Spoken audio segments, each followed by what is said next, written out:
Ladies and gentlemen, boys and girls, welcome back. Clydeside, Stateside, worldwide, wherever you are, wherever you may be listening from, watching from, it's time for you to, for the last time, because I swear, I promise you, I'm sick of saying it, so we will be scrapping this going forward and replacing it with something new and bright and shiny. But rise up once again and join us. The Scottish Falcons are back, episode 45. As always, I'm your host, Will the Thrill Waddle, and I'm joined by my co-host with the most, the Dynamo, Des Stevenson. How are you, Des, mate? Yep, good mate, good. We've finally had our coach unveiled, so I mean it's interesting. Superbowl, what Superbowl? You know, I mean we're only interested in what's going on in the ATL, mate. So we finally had the head coach press conference. So obviously we're going to talk about that. But looking forward to getting into all that. Yeah, absolutely, mate. And just before we do, as we always like to do at the start of a show, shout out to everyone who's been in the chat since before we have, just waiting on us getting started. So shout out to Floyd. We're going to be, as you say, going into full Stefanski mode tonight. So we're going to talk about all the good, bad, and the ugly, so to speak, of our takeaways from the presser and the interview, all that good stuff. But it's mostly good, to be quite honest with you, and that's not something we can say too often as Falcons fans. Des, Tony with the red and blacks as well, and then we have someone I've not seen before, Money 0925. Salute to you too. Good to see you in the chat. So let's just get into it then. So we'll start with the special teams news first of all. So we have hired Craig Aukerman as special teams coordinator.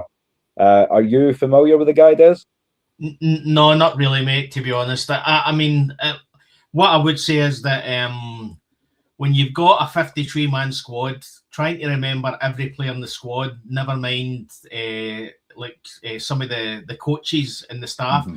Obviously, we've had, for the last few years, we've had our main coaching staff and everything, so you kind of get to know the names. I mean, looking at his CV or his resume or whatever it is they call it in America, I mean, he is a special teams specialist. So he effectively was, I think he was at Tennessee for 3 or 4 years with his special team. So he's really tenured. He's been across the league. He's also been in Jacksonville, Denver as well. He's been in the league since about 2010. So he's also quite skilled in and has experience in coaching receivers and defensive backs. Yeah, which is handy as well, given that that's a couple of the areas that I feel like we're needing depth. We're needing to double down a little bit. So with all that being said, I feel like it's a good hire. Again, he's 49, so it's a coach on the younger side as well, but one who's still been in the league for a minute as well, so it gives you that kind of good balance. So excited to see what he brings to the table. I mean, effectively nothing that can't get any worse than Marquise Williams in the special teams last year. I mean, we're at a point where we know hopefully the offense is going to be the way that they create and are the way we expect them to be. The defense, it's going to be the second year of Jeff Ulbrich, so you're assuming they're going to just get. What I would say is, I think there'll be probably a drop off. They can't be. There's going to be some drop off. You know what I mean? Some sophomore slumps with some of the newer players. But the defense is in good hands. The offense, we're hoping with Tommy Rees is in good hands. And effectively, at that point, we just need, and we're at a point where we were at the start of the season with our defense. We just need an average specials teams. The way we needed it for the defense, we just need 15th in the league, 15th. That we'll be happy with that. We don't have to be world beaters. Like, I feel like that defense is coming along a lot. And as I said in the offline group chat that we have for basically the panelists here, I was talking a little bit about the nose out of tech again, Lee Hunter, and I was basically saying that the amount of things that you can do with a guy like that, but at the same time, he's going to have that welcome to the NFL sort of stretch as every rookie does. Then you throw in the sophomore slump, the guys that are leaving, so you may have an adjustment of scheme, also the new coaching coming in as well. So we don't quite know what we're going to see, to be honest. But it's going to be an interesting kind of drafting free agency cycle. And just a shout out there back to the chat, because I see Ricky's dropped in, and it turns out we do know him. It's D Coleman. So that is a name we know. But yeah, as I say, a lot to get into tonight. But a great comment here. Seemed okay to me. Don't know much about him. Yeah, we're just kind of learning about him as well. We're kind of. I was in the study room, so to speak, today, just kind of doing my due diligence on him as best as I could. And from what I've seen, the special teams units that he's coached in the past they've not been world beaten. But as Des says, we don't need world beaters, especially not from special teams. They just need to be adequate, and we'll take that. Especially after last season, or the season just finishing up, I should say. Again, it's all about the GM doing his. I mean, effectively, we've only got 5 picks this year again. Although we had 5 picks last year, and to be fair, Terry Fontenot struck it out the park for everyone apart from Jack Nelson. And obviously, you've now got Bill Callahan coming in, who's probably going to push Jack Nelson leaps and bounds in his development. So we've only got 5 picks. The thing that we'll go to the press conference when Matt Ryan was asked about effectively why is there not a rush to hire a GM, and he was right in saying, listen, nobody else needs a GM, so we've got time. The priority was to get a head coach in, and to be fair, when you see everything that's happening around the leagues, there is not, apart from the few at the top, there's not a big spread of great coaches that are ready to effectively become a head coach. So the fact that we jumped in quick, the NFL is looking on the Stefanski appointment. As I say, I'll put my hands up, and as we say in Scotland, I spat the dummy out. When I'll rephrase that for the Americans. I spat the pacifier out. Yeah. So when Stefanski was hired, because effectively he was tainted with the Cleveland Browns. So that straight away is going to affect how somebody like me looks on you as a potential excellent head coach. You see now what's happening in Cleveland, and I mean, what I would say is that, I mean, statistically now, I think in Cleveland, Stefanski only actually smiled twice in all the time he was with the Browns, and that was his first press conference. So effectively, we're already statistically, if we want to look at statistics now, the team's going to go. We're well ahead on the Stefanski smile rating, because the guy, I mean, I've been impressed. It looks as if he's grew up an Atlanta Falcons fan. He is, as I say, he is bouncing off the wall. That man is desperate for the season to start. The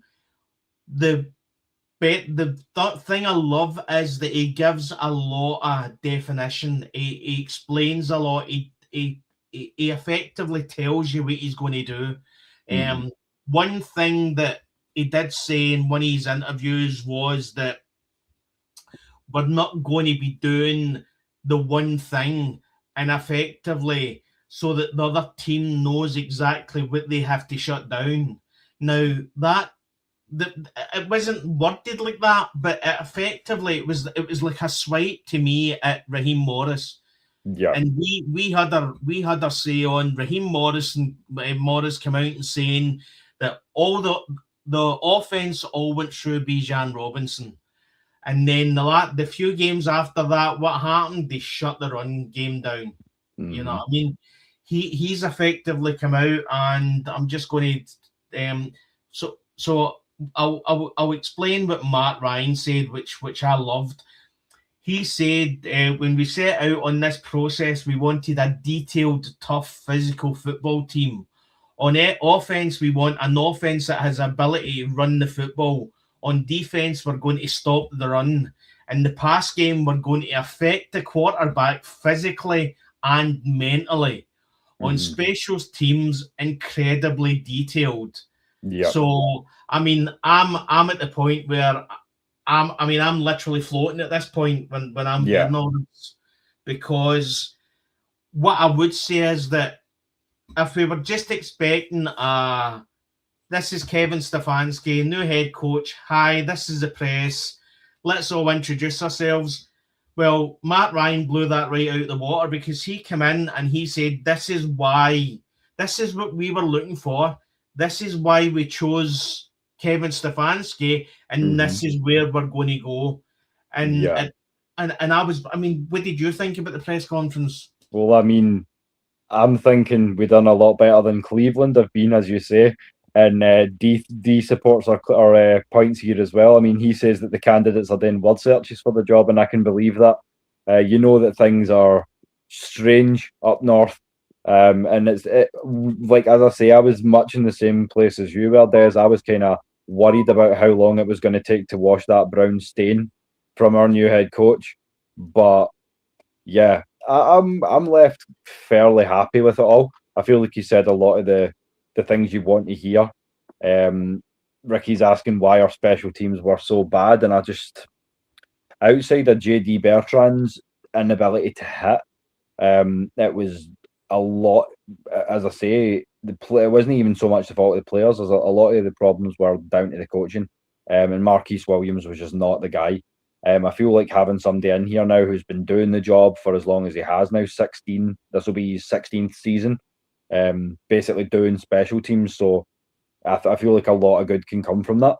At least I say it with crossed fingers as well. And shout out to another fan that's been coming in recently. We're glad to see Jimmy Puddleduck back in the chat. Good to see you, mate. But yeah, a lot of good points from everyone, so just keep them coming. I mean, I think with the special team, I just didn't see the effort. You know what I mean? I remember what kick was it? The punt was the point, or the field goal was blocked, and you just affected again. The season's over. You know what I mean? It was 8-9, but there was a lot of penalties on the specials teams. It just didn't seem any discipline. You know what I mean? At my point, effectively, I've seen enough of Felipe Franks. You know what I mean? I've seen effectively we need to have like if you look at Cadero Hodge, they not this year but last year, Cadero Hodge was done well in the special teams, and then he effectively, it was your number 5 wide receiver, and we see what he done against Tampa. That's effectively what we need. We need a bit of discipline. We need, as you say, coaching, good coaching. We need, and again, it was mentioned quite a few times, the buzzword now is accountability. You know what I mean? And there's going to be accountability there. And a chain of command, like that's something that I feel like's been lacking as well. Is if something goes wrong, who's the guy to go to, so to speak? Because I feel like that lack of accountability also alienated or ostracized the coaching staff from the players and vice versa. And I feel like that made a weird atmosphere, and that led to sort of the Michael Penix comments or the Drake London comments. And I feel like that's been, obviously, Arthur Blank's heard this and he's went, no, I'm not having my boys sitting here and saying these things. I'm especially not letting my boys say it to the media. And that's why he's made a point of going, no, I want a president of football. I want someone who's kind of the guy that's like the go-to. So I love the Matt Ryan hire to start. I feel like getting Kevin Stefanski's been a a surprise. But now that I've seen the presser, and obviously I know how committed he is, obviously he said how much he wants to develop Michael Penix Jr. He's not obviously stated very confidently in favour of Kirk Cousins, despite their obviously the work they've done together over the years as well. So it shows that obviously he's willing to get behind his guy, which we are too. I mean, as we say, Michael Penix isn't perfect, but what can you really expect from a rookie QB with an ineffective offensive coordinator? Well, what I would say is that if Kevin Stefanski ever wanted to leave the NFL, he would make a fantastic politician, because he says all the right things. He obviously he was asked about the Baker Mayfield comment, and effectively I have a lot of respect for Baker and the team and what he done and him as a player and as a person. You know what I mean? That what I would say is that the biggest thing I took from it is you went from Arthur Smith, who was literally sour. I mean, he'd literally just had sour plums before he came out into the press conference, right? Yeah. It was straight, strict. Then you had Raheem Morris, who was Mr. Joker Man, joking with everything. Effectively, Kevin Stefanski's bang in the middle. You can see that you can see the enthusiasm and the passion coming out of him, but it's all about. I mean, he said one thing about it's easy to say what we're going to do. We just actually need to do it, which is effectively what I always say, which is actions, not words. I'm not interested in listening to what you're going to do. I just want to see it on the park. And and someone else who spouts a lot of words. I mean, I will say to the guys in the chat, like, I know we wanted this to be a nice, happy stream, and oh yeah, we've got the new head coach. But one thing that did make me angry, and I apologise to the guys that haven't finished the press conference yet, because you have to sit through it now. You will hear far too much of Orlando Ledbetter for anyone's good, in my opinion. Just going to throw that out there. I did find myself at several points just sitting watching it going, shut up, D-Led. Like, seriously? I mean, D-Led is the only guy that's around Matt Ryan, Arthur Blank, Kevin Stefanski. Literally every player in the locker room could be in that press conference. And Orlando Ledbetter would still think he's the main man in that room. It's all about him, and that's not. When you're a reporter, you shouldn't be talking about yourself. You shouldn't be saying to Kevin Stefanski, "Oh, I'm sorry, I put Baker Mayfield on you." I mean, Jesus.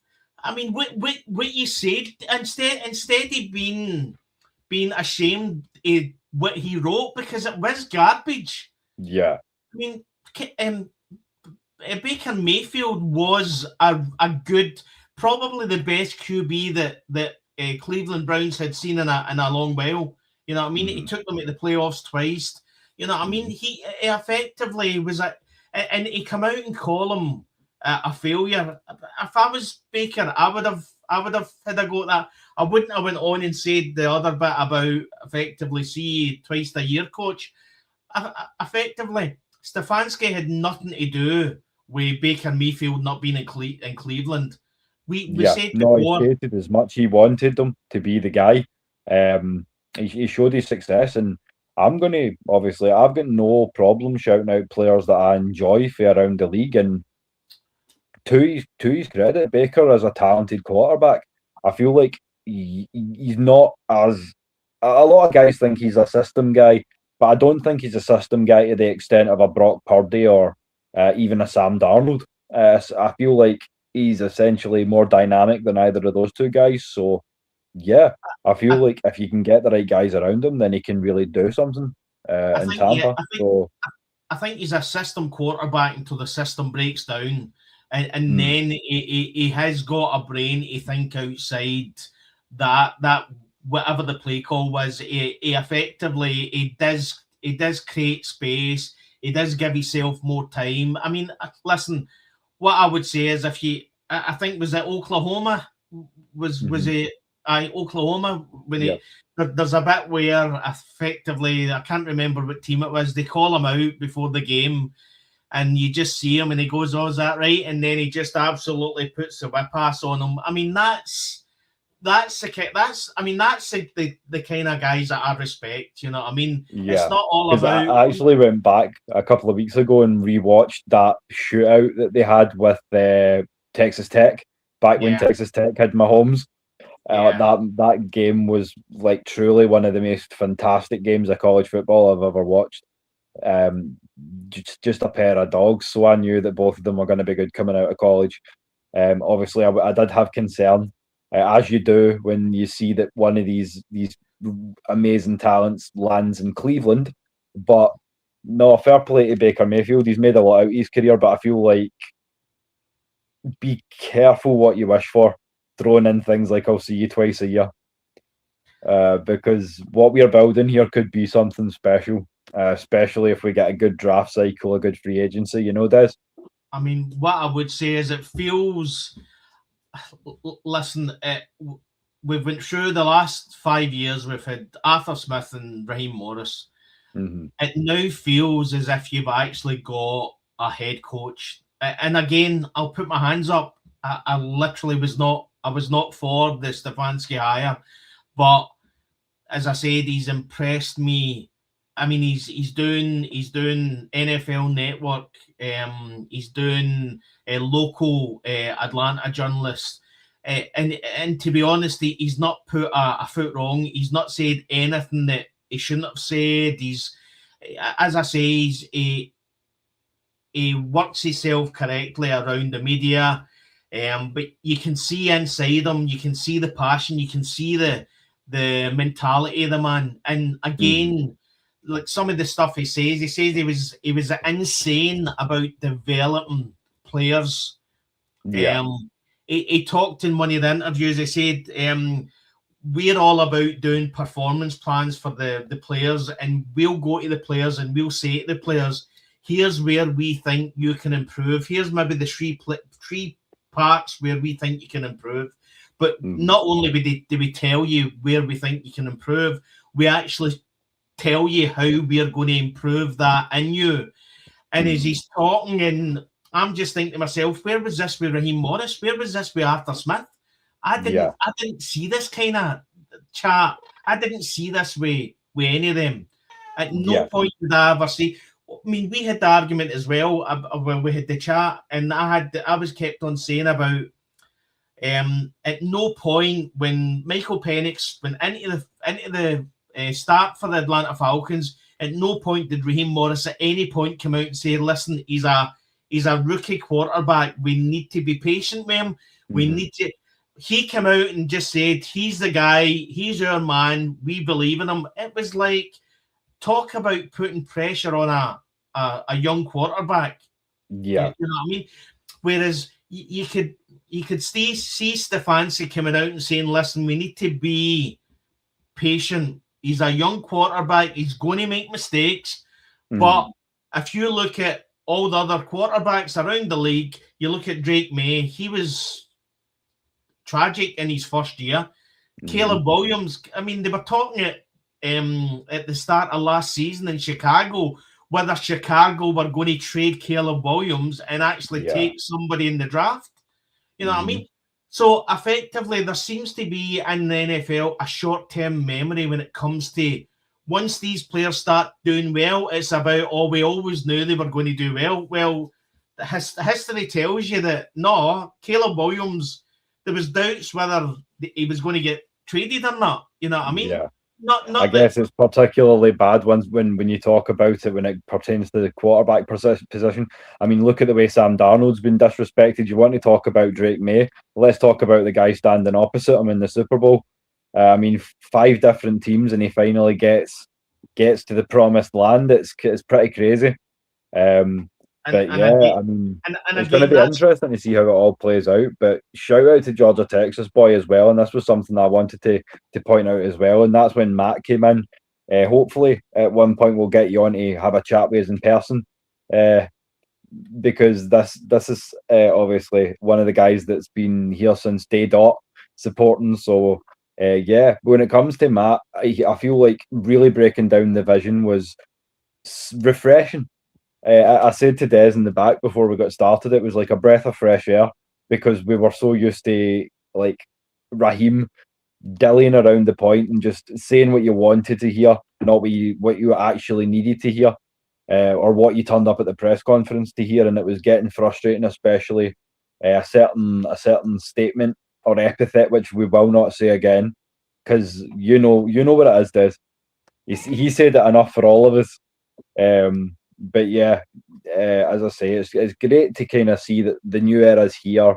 Everyone's kind of doubling down and just really, really getting after it. As they say, kind of returning back to a more fundamental style of football, just running the ball, which we know we can do. Which means I kind of hope that we can retain Tyler. Fingers crossed. But yeah, as we've said before, I feel like some team's going to give him RB1 money, and it's going to be tough to match that, unfortunately. Yeah, I mean, so effectively, Kevin Stefanski, he came out and said that can't wait to be in the building and feel this place shaking. To be honest, I'll be delighted to actually get a big crowd in the Benz and have them actually in their seats. And again, only winning's going to do that.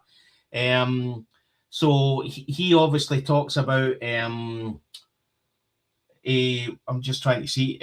So he says the easy thing is to talk about it. We will be about that work. We will put in the work, and it's going to be hard work. We'll put in the work to being a smart football team. We will earn that toughness. I believe that physicality is earned, and we will earn that. So when you hear all this kind of thing, it's like, I mean, it's tick box exercise. But but he means it, and you're kind of looking at that and saying, I mean, effectively, and again, there was a part that he spoke about how the offense, and I'll go back again, where I always go back to the 2016 season. Mm-hmm. The 2016 season, apart from the last quarter, effectively, it didn't matter if Ryan threw the ball to Julio Jones, and it didn't matter that the other defense knew that we were throwing balls to Julio Jones. It was all about, this is our offense, we're going to do it, and you're not going to be able to stop us. Yeah. And effectively, this is the way that I think Kevin Stefanski is going to build this team. All about the offense is going to be effectively a juggernaut. And it's down to the defense to work out how they can beat us and how they can stop us. He talked about as well earlier, as I said, he talked about predictability and not being predictable. Again, when you hear, if I'm Raheem Morris or Zach Robinson and I'm sitting listening to this press conference, I'm saying that's a dig at me. You know what I mean?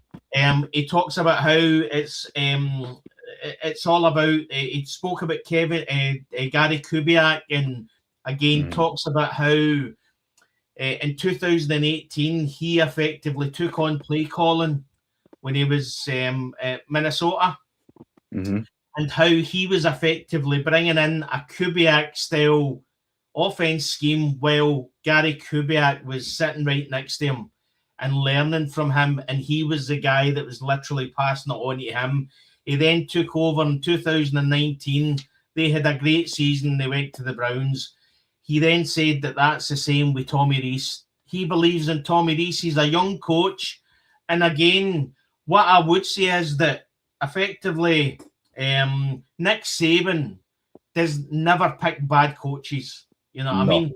If Nick Saban has got you in his last year at Alabama as his offensive coordinator, then I know it's the NFL and it's the college football, but Nick Saban doesn't suffer fools gladly. That's what I'm going to say about Tommy Rees. And again, how many times have we said that we would want to have the Kyle Shanahan scheme back? And the more you see Kevin Stefanski talking about his vision and how you run the ball and how he talks about not Kyle, Shanahan, talks about Mike Shanahan and Gary Kubiak. You know what I mean? Some of the best offensive minds that the NFL's ever seen. And then you just hear him talking and you think, my God, this is going to be this. And again, I've been there before.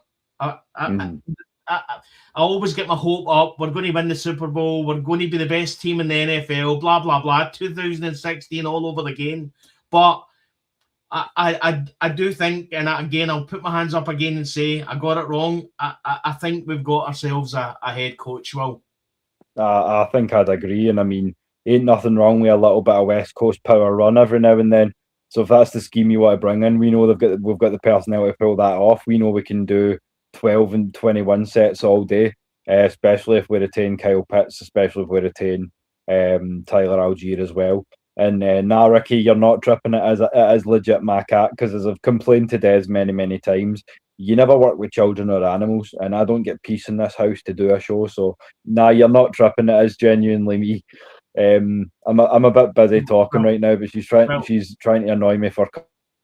But it's not Will, it's the cat. It's not you, mate. It's your cat. Oh no. You know what I mean? you're not. You've not got whiskers. You're not purring and all that kind of stuff. You know what I mean? Yeah, no, absolutely. I played for 9 years as well, so nobody can accuse me of being a pussy. I knew that was coming, mate. I knew that was coming. I had to get it in. Come on. But no, as I say, like a lot of good promising things coming out of this press conference. I just feel like, especially when he's talking about development and things of that nature, it's really making me feel confident for this new direction that the team's going in. But as I say, it's a lot of. I just kind of want finality to it. I feel like it's been a long off season, a long sort of recruitment process and all that good stuff. And although obviously Lippert's back for his second interview, Cunningham's coming back for his second interview as well. So it's interesting who you want to kind of pick between those two guys. Personally, I was all in on Ian Cunningham, but I'm sort of thinking another way now, because I feel like Lipfert has a lot of the same skills. But you add into the fact that Georgia loves its homegrown talent. He was born in Macon. He played linebacker at Tech. So obviously, homegrown Georgia Bowie as well. So you can do with that what you will. But I think it wouldn't harm his chances, certainly. I mean, it's probably the only thing that I'm not. I wouldn't say not happy, but effectively we've got the Senior Bowl happening, and again, effectively, our general manager should be in by now. Our general manager should be here. He should be talking to the scouts. He should be effectively breaking down what he wants these scouts to do. And I just think we could have done it a wee bit quicker. But listen, I think looking at what a lot of people around the NFL, again, I don't really know much about any of the guys, but looking at what a lot of the people around the NFL are saying, the two of them seem really, really good.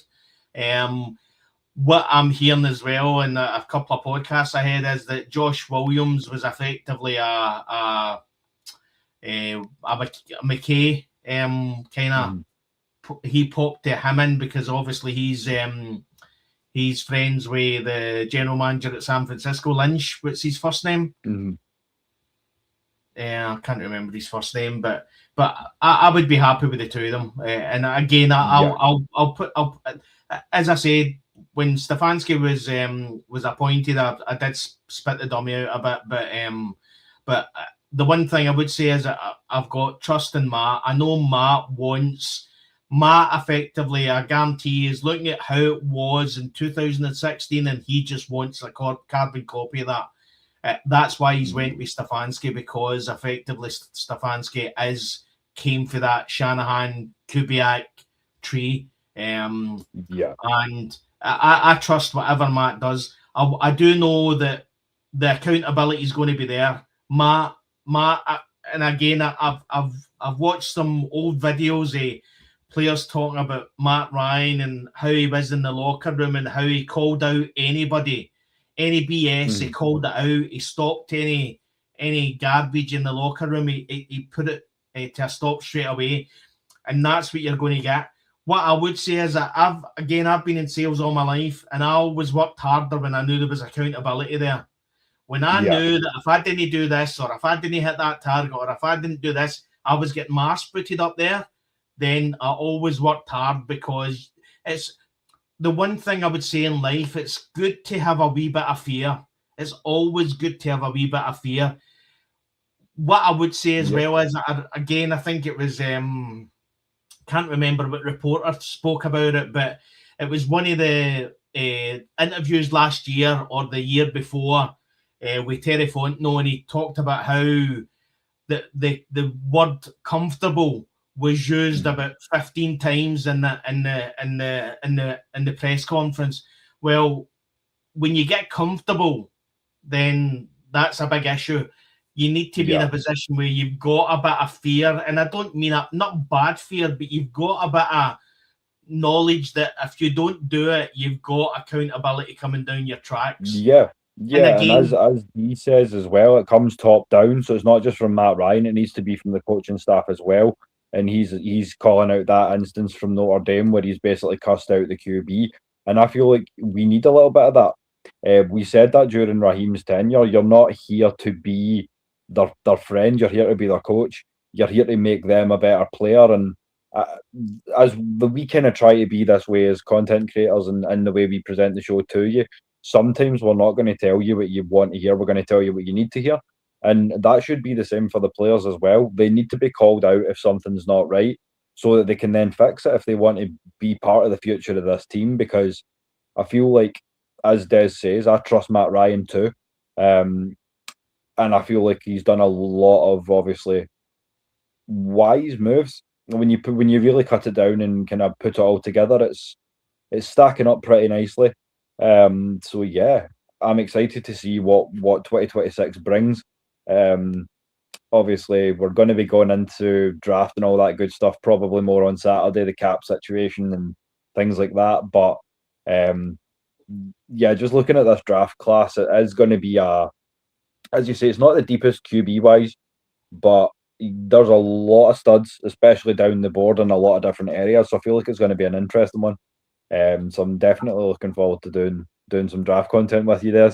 I mean, am I the only one that kind of, I don't have the excitement this year, mate, because it was always great when you've got a first round draft pick and you could kind of work out, right, okay, we're number 13. There's a chance we're going to get one of these players, and we don't have that now. If I'm the general manager, I'm effectively going to try and get as many picks as possible.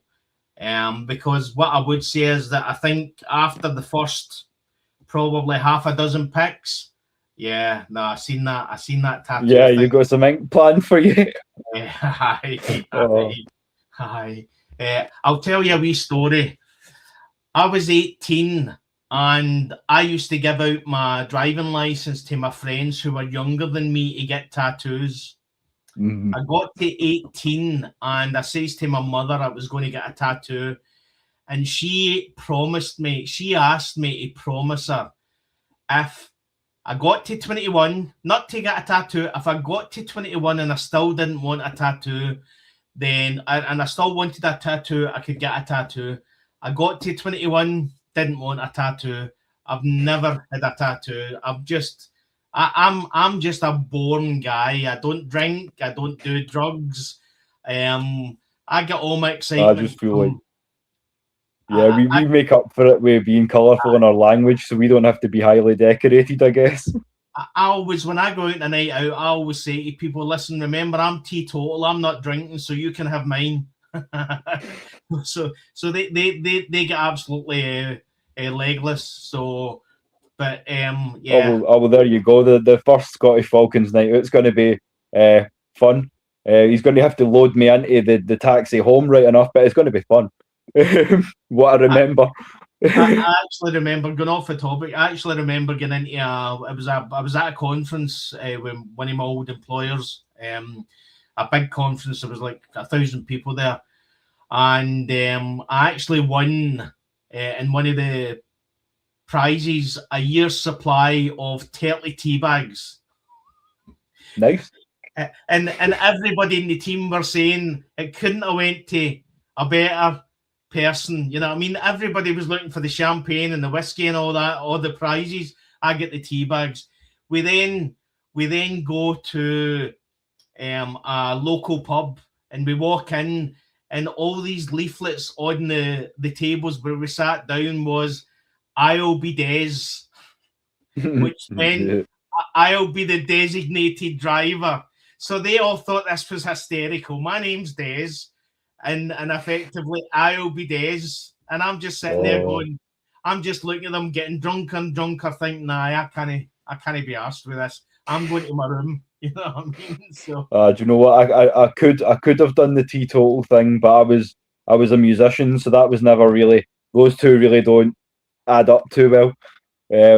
But nah, it's one of the things where I'm more of a social drinker. I was never really too much of an anti-social drinker, and I'm sure you have the similar problems in America as you do to Scotland. There's a bit too much anti-social drinking, sadly. But nah, I would say is that's the difference about America and the UK. I've said before, in America, it's all about when you go out on a night out, it's all about how much you can eat. Like, effectively, you go to America and you ask, order a meal, and the meal comes. And even for me, I'm a big guy. I'm losing weight, but you look at the portions, you think I'm not going to finish that. You come to the UK and it's all about, you go out on a night out and it's all about how much can you drink, how you drink. You know what I mean? That's how there's like a food culture in America and there's a booze culture in the UK. So it's probably one of the big differences, I would say. Yeah, I guess so. But yeah, let the guys know I'm happy to go to the Barbie and have some fun when I come over. But mainly, I just want to try some of that soul food. So when I get over, I'll be going to restaurants before I hit up any bars. That's for damn sure. Jimmy Puddledunk said that I should grow a beard. That's a good shout. Like we should all grow beards in solidarity now that Stefanski's got the job. I'll tell you I'll tell you another story. I had a manager once who interviewed somebody, and the guy had a beard, and he actually told the guy that if he employed him, he wanted him to shave his beard off. Mm-hmm. The guy didn't trust anybody that had a beard, and we thought it was crazy. You know what I mean? And you weren't allowed to have a beard you had to be clean shaven at all times. But so I'm getting off on a tangent. So. No, that's fine. It's like sometimes we let the chat just kind of lead us and we follow. It's fun to do that, and I'm with you there, Ricky. Like as I say, I make no secrets of that, so I'm with you there. It's a lot less damaging to you. So the only real damage I'm doing to myself now is watching the Falcons, I guess. But hopefully that will be remedied this off season with any luck. We can't shave until we win a Super Bowl. You're going to have some Methuselah beards on the go. It might be a minute. A wee bit of ZZ Top going on there, mate. You know what I mean? Oh, dear. Oh.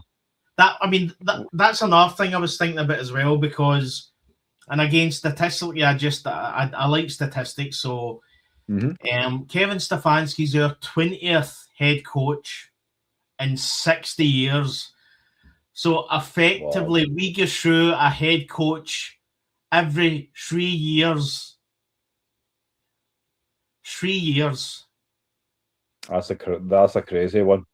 It really is. When I seen he was the 20th head coach, I thought, well, 60 years. It's no hard maths. You know what I mean? It's literally every 3 years we're appointing a new head coach.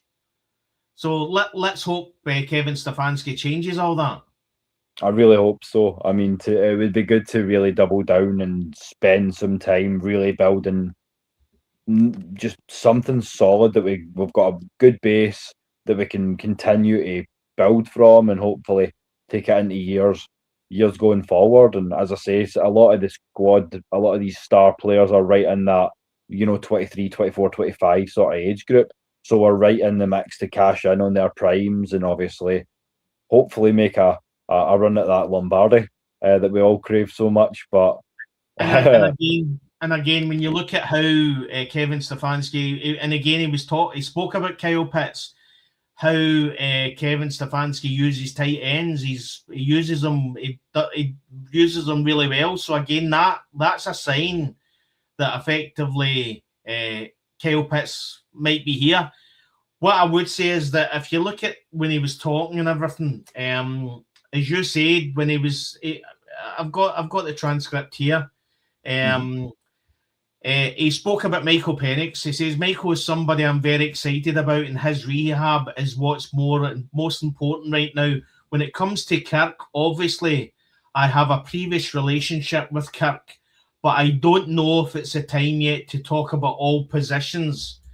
So, to be honest, mate, I think if you actually look at that, I don't think at any point Kevin Stefanski is thinking, has got it in his head that he wouldn't like to have Kirk Cousins back. I think he would.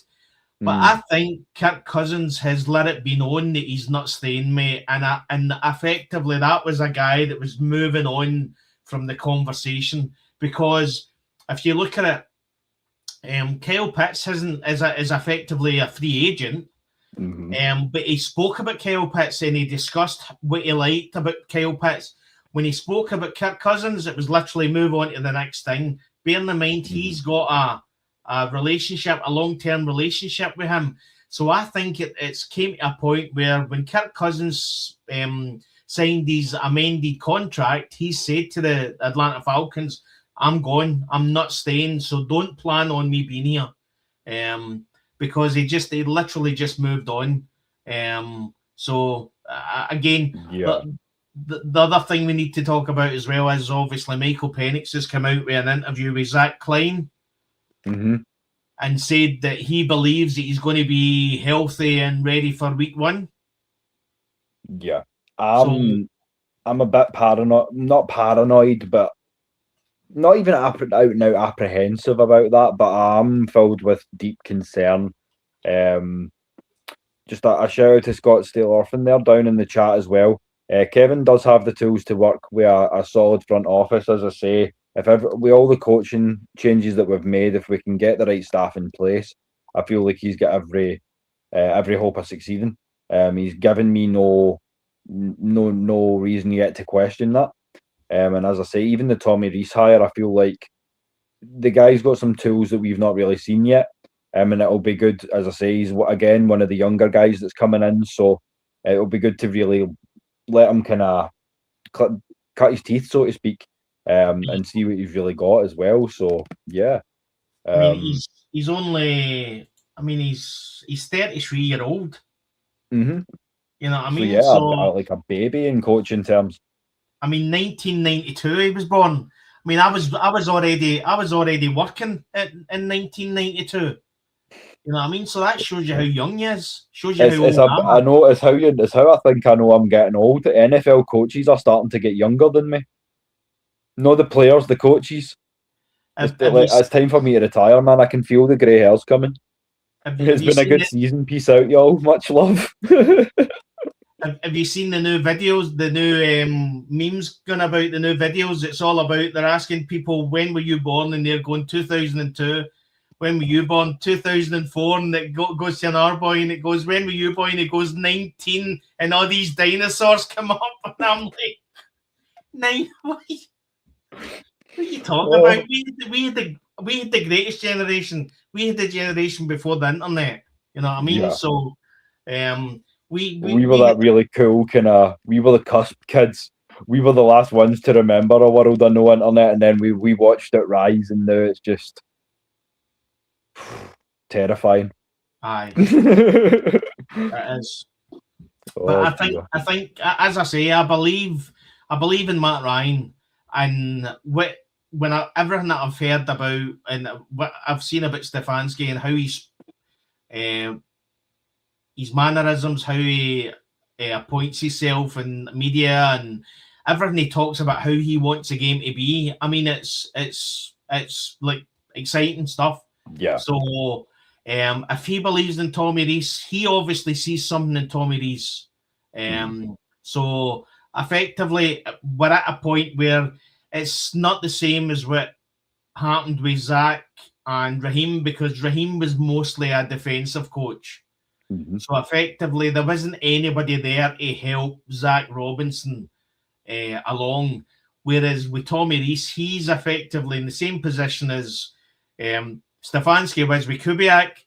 He's there. He's going to watch him. I guarantee you during the week, he'll be working with Rees to develop these plays and how he wants the game to go. And hopefully we get to a point where we don't run the football 2 or 3 times and then get stopped and then, right, okay, abandon it all. That's it, over. Let's just start expecting Michael Penix Jr. to be a veteran quarterback and punt it right down the field. You know what I mean? I think Rees and Stefanski are going to. It's going to be. I think this is a game changer for Michael Penix. I think this is going to be, the development's going to be there. I agree. Not to mention, obviously, the fact I may have mentioned it on the last show. The fact that now it's official that he has Matt Ryan at practice to go, look, if I do this, blah blah blah blah, he can run real situations in real time through. It's another sounding board, but it's going to be vital, I feel, to his development. And obviously coming off an injury as well, he says the prognosis is good. I'm concerned, as I was going to say earlier, that I don't want to rush him back. That is the one thing I don't want to do. And that's where I get into, as I've said before, bringing in maybe a Trey Lance, a Malik Willis. I've even seen it I think I seen it on X yesterday. Someone said Carson Wentz, and I went, it's not the worst idea. It's not the best, but it's not the worst. Well, see, to be honest, mate, if you look at it, we need a really, really good backup. You know what I mean? I mean, can anybody remember who Matt Ryan's main backup was for the good few years? Matt Schwab. You know what I mean? Effectively, he was a starting quarterback. You know what I mean? So we need somebody like that for Michael Penix Jr. He's got injury history. You know what I mean? We might need to effectively bring him along slowly. From what Arthur Blank said, and Matt Ryan has said, and Kevin Stefanski has said, Michael Penix is the guy. There's no doubt on that. Kevin Stefanski spoke about it, about how he can do all throws and all that kind of stuff. Looking at a few of the clips when he was playing last year, his footwork needs to improve, because I think he's fallen over himself sometimes. So again, I think there is going to be a lot of development there, but we need maybe like a Carson Wentz or a Jameis Winston, somebody that effectively is happy as a backup, but is ready to come in if anything goes wrong. And it's not effectively Kirk Cousins at the money that he would expect. So somebody like that, you know what I mean? If you want to maybe look at the other side, which is Mac Jones, you know what I mean? If Mac Jones was there, I actually put something out on X the other day. I wasn't saying I thought it was a good idea, but I put out and said that, can anybody remember who Tommy Rees's quarterback was at Alabama, which was Jalen Milroe? And he's a backup at Seattle Seahawks.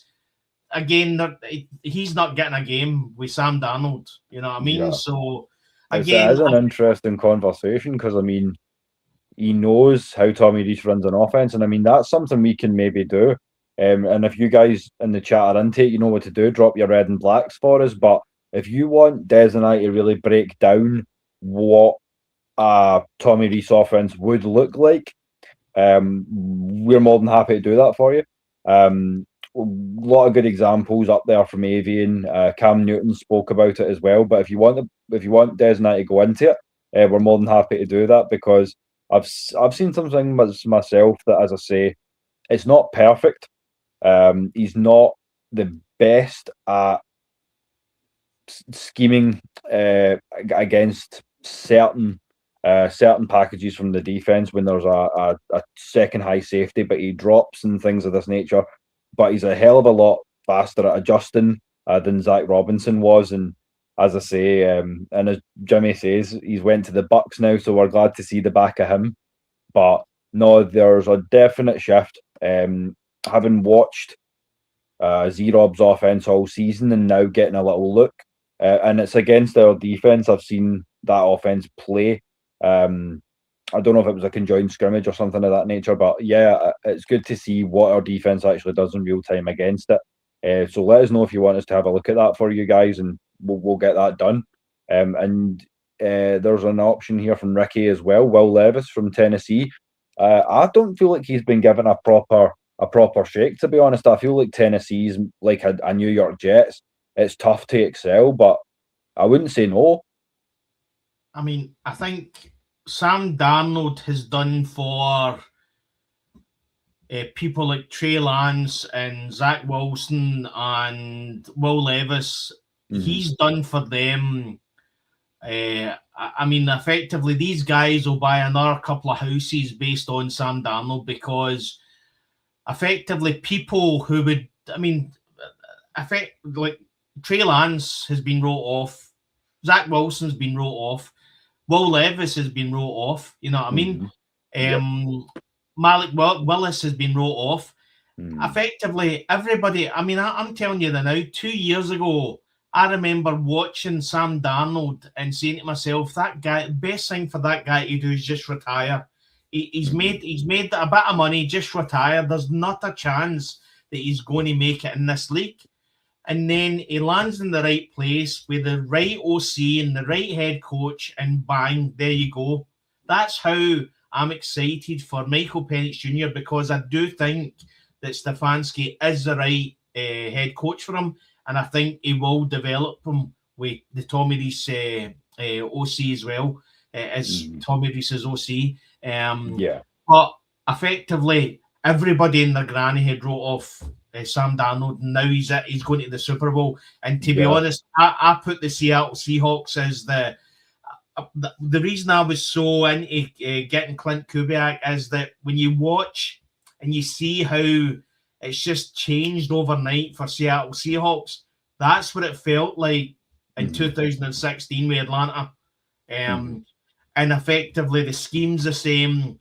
I mean, they remember, if anybody forgets, we were, I think it was at 22 at the half against the Seahawks, and they then came out in the third and fourth quarter and absolutely demolished us. So effectively, the thing we never seen with Zach and Raheem as head coach was we didn't see adjustments. We never ever seen adjustments.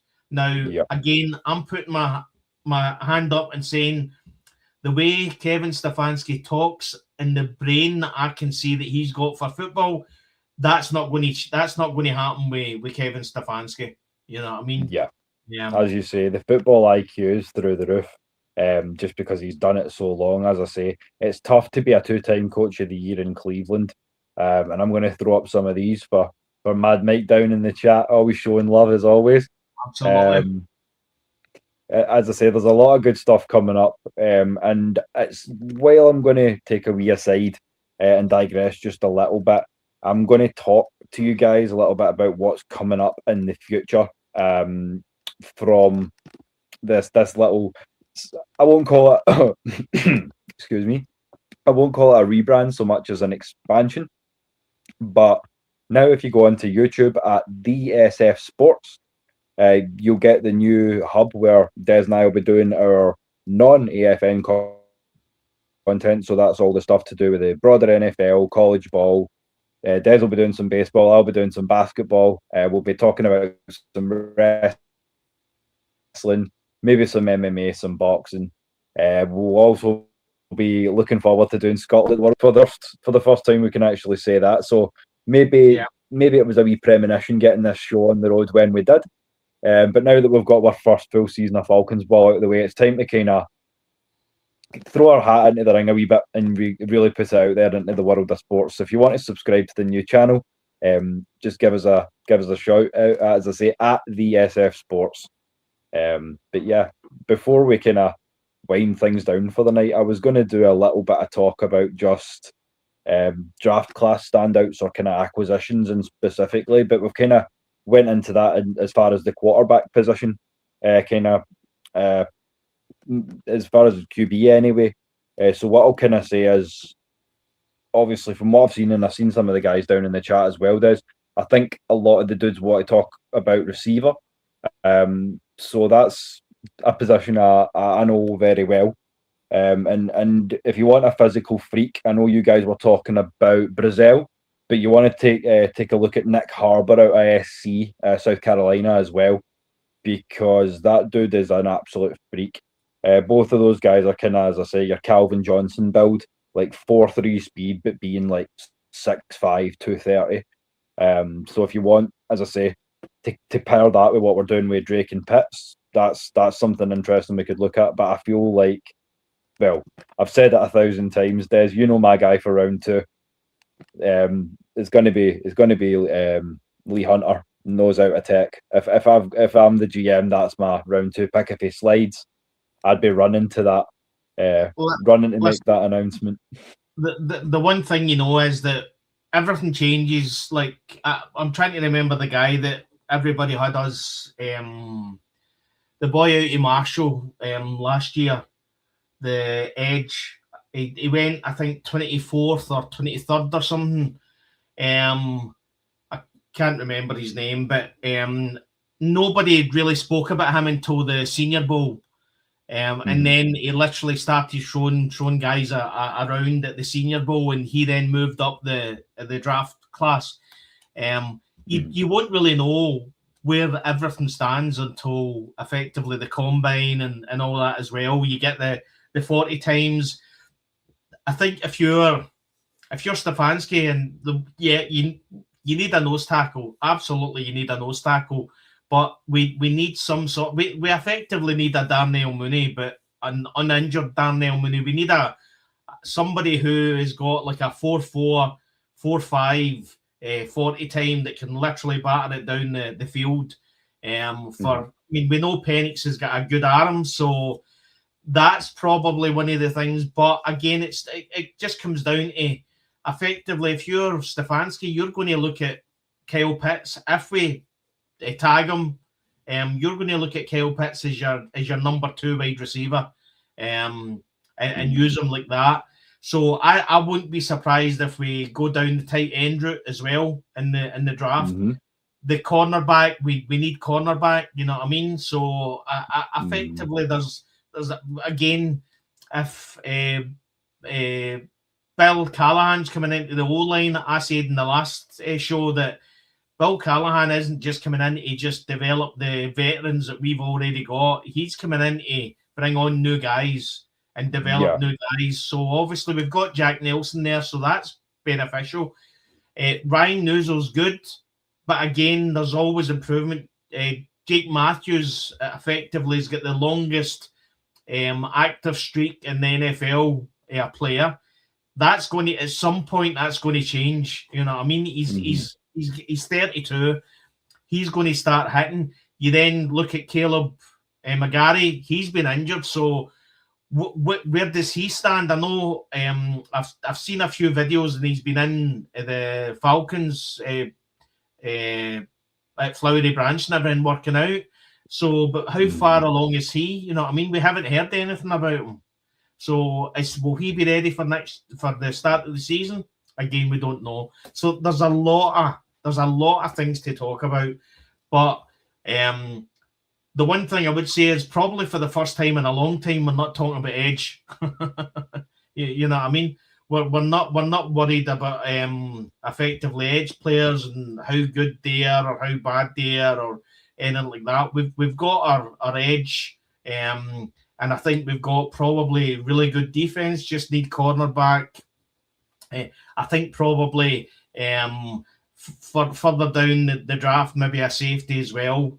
But the main thing we need, Ball's just kicked off, the main thing we need is definitely a nose tackle. And again, it's all about stopping the run. And effectively, if Bill Callahan comes in and does wonders with with the O-line, then effectively that's going to help Bijan Robinson with the run game, and we can move on from that. So hopefully we'll get Will back soon. You back, Will?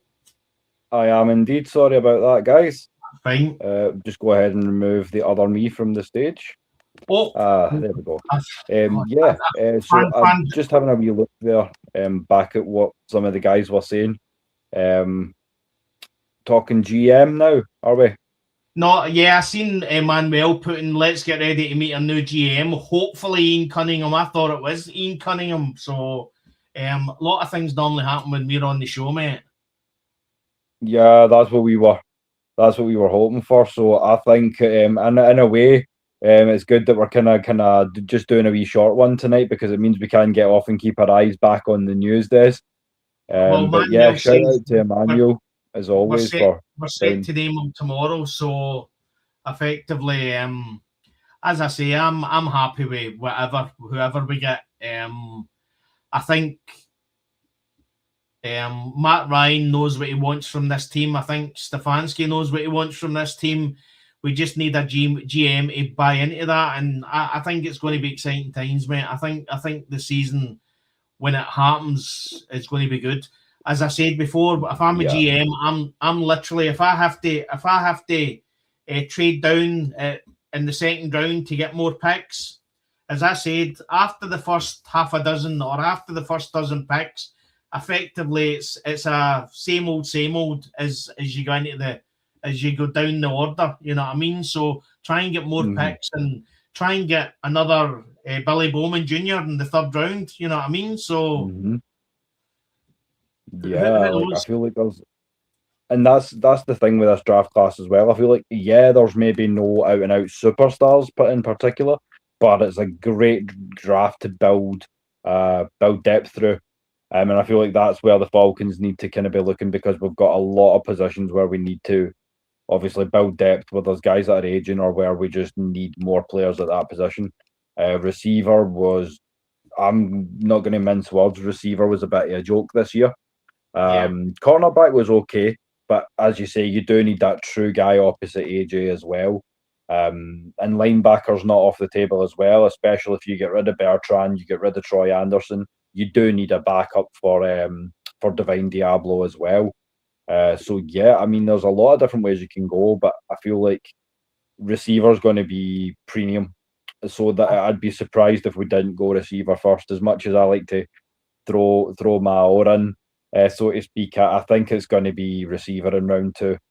And I feel like, yeah, sorry, mate. I think there's going to be a lot of changes. Obviously, this GM that comes in, this GM's no loyalty. Matt Ryan's not getting any loyalty to the players either. I think Troy Anderson's gone. I think Clark Phillips will be gone. I think as well. You know what I mean? I think there'll be a big turnaround. Some of these drafted players with Terry Fontenot that have not done it and effectively haven't. Effectively. I don't think Clark Phillips. I think he was injured quite a bit, and they always say best ability is availability. Troy Anderson's gone. I don't think we'll see him at all, because again he's just too injury prone. And I think it's all about getting as many picks as possible. I think this year, draft down from the second round if there's not really anybody there that we want, and then try and get as many picks. What I would say is Stefanski did say about developing players, and we had a conversation in one of your shows a while back, and I said, at what point is it the general manager for drafting that players rather than the actual coaches for developing the players? You know what I mean? So that, and I think he'll take that on board. There was a comment he said, I'll work with what I'm given, and I'll develop the players. So the way he looks at it is, it's like, listen, you give me anybody and I'll make them a better player. And we had that conversation about we need a head coach that can make a good player great, a great player exceptional. You know what I mean? And an exceptional player world class. You know what I mean? That's what we need, and I think Stefanski will do that. I really, really hope so. And I can see a lot of shout outs of different receivers, different guys that y'all are interested in. So I love to see that. And just to let you know that obviously there will be a lot of draft kind of breakdowns coming. I've not done quite enough of my due diligence yet, but there's a lot of guys that I'm looking at receiver wise. I like KC Concepcion as well. I think he's great. There's a lad Surratt as well that I like the look of. I think he's coming out of Indiana, is it? But yeah, receivers class are stacked, and there's some burners. But I was looking at some of the 40 times back when I think it was episode 40 I was on with Vinny. And yeah, there's some true 4-3, maybe even 4-2 guys in the mix. So, and there's so many receivers this year that you're going to be able to get one down the board as well. So, as I say, if there's a position where we can maybe try to trade down, get a bit more in, as you say, just build up the squad, Des, then that's maybe the wisest decision, given that we're going in with only 5. But yeah, it's going to be interesting to see how it all plays out. But I mean, as it pertains to Stefanski and the building staff, I'm here for it. I'm really excited. And I know you are too. So guys down in the chat, as I say, it's an exciting time to be an Atlanta Falcons fan for sure. Yeah, I'm looking at the Seahawks record last year. Yeah, no bother. So the Seahawks, let me just see, so 2000. I'm trying to see. I don't think it was a winning record because they sacked it. But yeah, listen, what I would say is if there's any team that you could say is probably could be the Seattle Seahawks and turn it around, it's Atlanta Falcons. I mean, they've got weapons everywhere. The defense is going to come on again next year. So listen, I seen that Jimmy Puddleduck said this is the most excited I've been as a fan in the last 9 years. Looking forward to it unfolding. Yeah, I mean, as I say, I've been here too many times. That's a problem. I'm getting to a point where I'm just expecting the badness to happen. So, but listen, we can dream. You know what I mean? We can dream. Let's hope. Let's hope this is it. Nothing wrong with hoping, I suppose. But yeah, like we're going to be here every step of the way anyway. So all we can really say is that we hope you guys enjoyed season 1, because there are still plans in place to close out the season in style with a watch party for the Super Bowl for the guys that aren't going to be doing something for the big game. So that's something you want to see, then you can obviously let us know. We'll bring that good stuff to you. But at the same time, as I say, it's all going to just be doubling down now, draft and free agency, all that good stuff. But we're also doing some grinding behind the scenes because we're going to double down and bring in a better quality show to you guys going forward into 2026 as well. So if you ain't set by now, you better get Falcon set, because there's a hell of a lot to get through.